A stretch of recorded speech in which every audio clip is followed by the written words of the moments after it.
चुनाव कार्यक्रम की घोषणा के साथ ही आज से बिहार की वोटिंग और नतीजे का काउंटडाउन शुरू हो चुका है। 2 चरणों में 6 नवंबर, 11 नवंबर को वोटिंग होगी और फिर 14 नवंबर को नतीजे घोषित होंगे।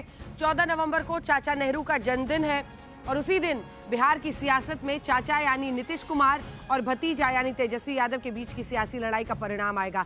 अब की बार के चुनावी कार्यक्रम की घोषणा करते हुए मुख्य चुनाव आयुक्त ज्ञानेश कुमार ने दावा किया कि 17 नए जो इनिशिएटिव्स हैं उनकी शुरुआत हो रही है बिहार में। उन्होंने बताया कि आगे पूरे देश में हम अलग अलग, जैसे एसआईआर है, इसमें एसआईआर है और 1950 वोटर हेल्पलाइन शामिल है। 1950 वो वोटर हेल्पलाइन है जिस पर आप सीधा कॉल करके अगर आपकी वोटिंग से जुड़ी कोई समस्या आ रही है आपके इलाके में तो आप कॉल कर सकते हैं। तो ये वोटिंग से जुड़े ऐसे कार्यक्रम है या इनिशिएटिव्स हैं जिनकी शुरुआत हुई है बिहार से, ऐसा ज्ञानेश कुमार सीसी ने कहा है। इसके साथ ही चुनाव आयोग ने शुद्ध मतदाता सूची की बात की, कहा कि बिहार का चुनाव मदर ऑफ ऑल इलेक्शंस है। चुनाव आयोग अब की बार सबसे अच्छा चुनाव कराने की तैयारी का दावा कर रहा है। तो इधर एनडीए और महागठबंधन की तैयारी कैसी है, ये लाख टके का सवाल। अभी दोनों खेमों में सीट बंटवारे का ऐलान नहीं किया है, लेकिन चर्चा दोनों तरफ तेज हो रही है। वोटिंग के पहले चरण में मतदान की नामांकन के लिए आखिरी तारीख 17 अक्टूबर है, यानी सिर्फ 11 दिन बचे हैं। वोटिंग के दूसरे चरण में नामांकन की आखिरी तारीख 20 अक्टूबर है, यानी सिर्फ 14 दिन बचे हैं। क्या अभी भी दोनों ही गठबंधनों में सीट बंटवारा का फंसा हुआ है, इसको लेकर चर्चा बहुत तेज है। क्या मुख्यमंत्री पद पर तेजस्वी यादव आरजेडी की दावेदारी को कांग्रेस खुलकर समर्थन देगी? क्या नीतीश के 20 साल पर जनता मुहर लगाएगी या तेजस्वी का 20 महीने का दावा उस पर भारी पड़ेगा? इन तमाम मुद्दों पर हम चर्चा करेंगे। बिहार के चुनाव आयोग मानता है कि मदर ऑफ ऑल इलेक्शंस है। बिहार की चुनाव तारीखों का ऐलान करने से पहले मुख्य चुनाव आयुक्त ज्ञानेश कुमार के शब्द यही थे। इसी से तय हो गया कि अब की बात का बिहार चुनाव सिर्फ राजनीतिक दलों का नहीं बल्कि चुनाव आयोग के लिए भी अग्निपथ है।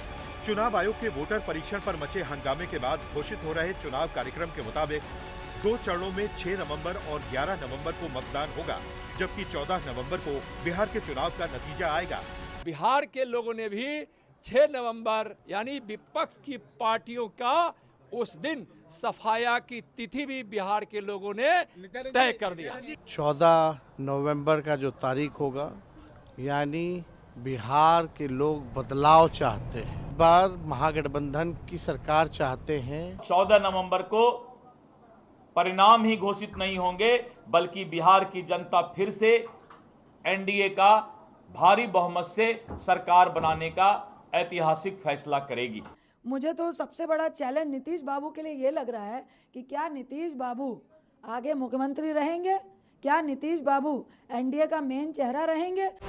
चुनाव कार्यक्रमों की घोषणा के बाद अब असल सवाल एनडीए और महागठबंधन दोनों खेमों में सीटों के बंटवारे का रह गया है।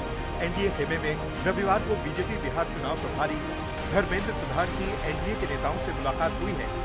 इस बीच चिराग पासवान की पार्टी ने ज्यादा सीटों का दबाव बना दिया है। जब भी 2020 में इतनी सीटें दी जा रही थी तो राहें हमारी अलग हो गई थी। 22 सीटें जी, इतनी सीटों पर हमने अकेले चुनाव लड़ा था, तो मुझे नहीं लगता कि इस अंक में कोई बात बनने वाली है। पहले हमने 43 पर लड़ा गठबंधन में, उसके बाद अकेले लड़े तो 137 पर लड़े, तो आंकड़े इसी बीच में कहीं होने चाहिए। हालांकि एनडीए के अन्य घटक दल एलजेपी-आर की तरह खुलकर सीटों पर बात नहीं कर रहे और आम सहमति होने का दावा कर रहे हैं। बड़ी संख्याओं में जनता दल और एनडीए